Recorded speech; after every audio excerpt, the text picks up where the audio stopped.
Hi everyone, welcome to my channel. ఈరోజు నేను కడక్నాథ్ నాటుకోడి పులుసు ఎలా చేయాలో చూపించబోతున్నాను. సో ఈ రెసిపీ మీరు కూడా ఎప్పుడైనా చేశారా? ఒకవేళ చేస్తే కడక్నాథ్ కోడి ఎలా ఉంటుందో తిన్నారా? తింటే ఎలా ఉంటుందో కామెంట్ చేసి చెప్పండి ఇన్బాక్స్లో నాకు. అండ్ ఇక్కడ నేను ముందుగా కడక్నాథ్ని పసుపు ఉప్పు వేసి మంచిగా వాష్ చేసేసుకొని పెట్టేసుకున్నాను. సో మనం ఇందులోకి మ్యారినేషన్ కోసం ఏమేమి వేయాలో చెప్పబోతున్నాను. ఇప్పుడు మ్యారినేషన్ 1/2 అవర్ చేసుకోవాలి. చేస్తే మనకి టేస్ట్ అనేది మంచిగా ఉంటుంది. ఇక్కడ నేను ఒక బౌల్లో చికెన్ వేసి అందులోకి అల్లం వెల్లుల్లి పేస్ట్, నిమ్మరసం మరియు ఉప్పు, కారం, ధనియాల పొడి అన్నీ వేసి మంచిగా మ్యారినేషన్ చేసేసుకుంటాను. ఇప్పుడు సో 1 by 1 మీరు కూడా యాడ్ చేసేసుకోండి. పసుపు యాడ్ చేశాను, ఆ తర్వాత కారం యాడ్ చేశాను, ఆ తర్వాత ఇందులోకి ధనియాల పొడి యాడ్ చేశాను. సో ఆ తర్వాత నేను ఇంట్లోనే చేసి పెట్టుకున్న గరం మసాలా కూడా యాడ్ చేశాను ఇందులోకి. అండ్ ఉప్పు కూడా యాడ్ చేసుకోవాలి. వాష్ చేసుకునేటప్పుడు వేసుకున్నాం కాబట్టి మీరు ఒకవేళ నానబెడితే ఉప్పు కొంచెం తక్కువ వేసుకోండి, ఎందుకంటే పీసెస్ అనేది ఉప్పు పట్టేస్తాయి అన్నమాట.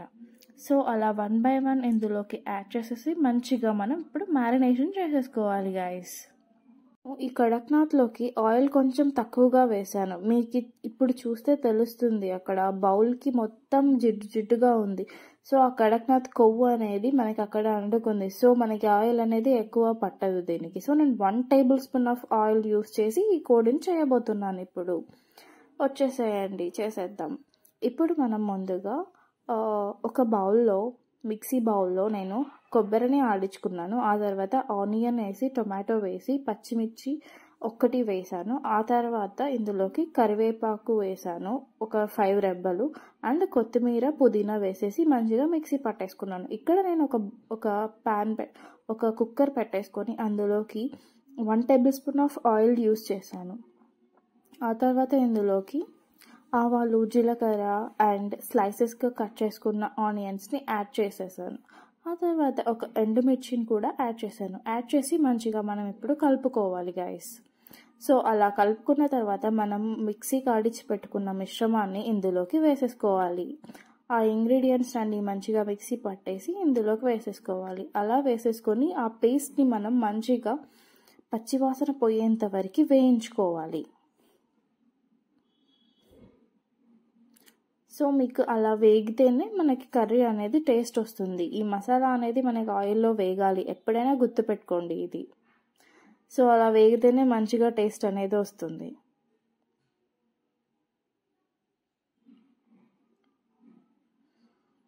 ఇప్పుడు చూడండి, నేను 1 tablespoon ఆఫ్ ఆయిల్ యూస్ చేసినా కూడా మనకి ఆయిల్ అనేది ఎక్కువ పట్టదు ఈ రెసిపీకి.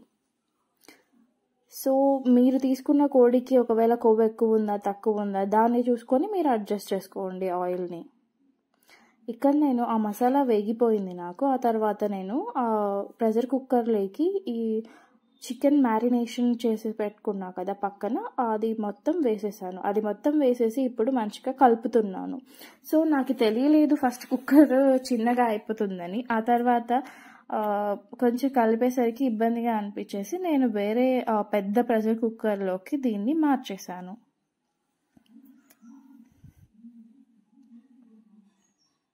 సో మనం ఇలా మంచిగా కలుపుకుంటే ముక్కలకి మసాలా అనేది అంటి అప్పుడు మసాలా ఫ్లేవర్ అంతా ముక్కలకి పడుతుంది. వాటర్ మాత్రం యాడ్ చేయకూడదు గైస్. ఫస్టే యాడ్ చేస్తే మాత్రము సవ్వగా అనిపిస్తుంది ముక్క.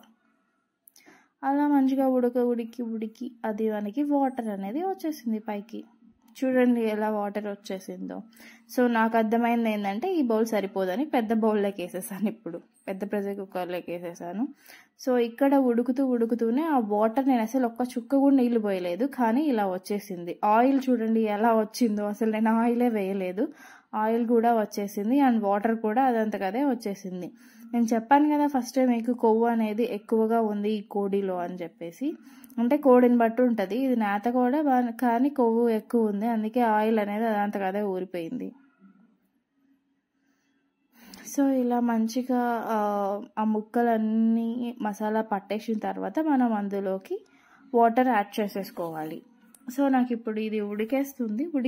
ఉడికిన తర్వాత నేను ఇందులోకి ఒక్క 1 గ్లాస్ ఆఫ్ వాటర్ యాడ్ చేసేసి ప్రెషర్ కుక్కర్ పెట్టేశాను. సో వాటర్ యాడ్ చేస్తేనే మనకి నాటుకోడి అనేది ఆ పులుసు తింటేనే మనకి మంచిగా ఉంటుంది.